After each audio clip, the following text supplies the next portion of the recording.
फक्त राज्याचे लोकप्रिय मुख्यमंत्री आदरणीय देवेंद्र फडणवीस साहेब आणि आता सर्व मान्यवरांचे नाव घेतले त्यांच्या साठी आणि राज्यामध्ये चाललेलं विद्युत सरकार पार्थदादा पवार असतील सर्वांच्या हिशोबाने ते माघार घेतली। माघार घेत असताना एकच प्रोजेक्ट दादा तुम्ही आमदार झालेले आहात,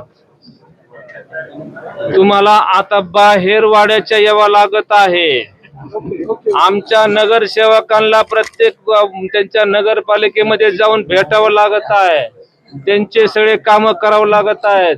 आणि आमदार साहेबांनी मला सांगितलं आता नाही तुला आमदार करता आलं पुढच्या वेळेस नक्कीच करण, बघू आता साहेब आपल्याला आमदार कधी करणार। हात जोडून विनंती, माझ्या नगरसेवकांना न्याय द्या, काम द्या आणि त्यांना इकडे गेलेत म्हणून काय रागवू नका। धन्यवाद।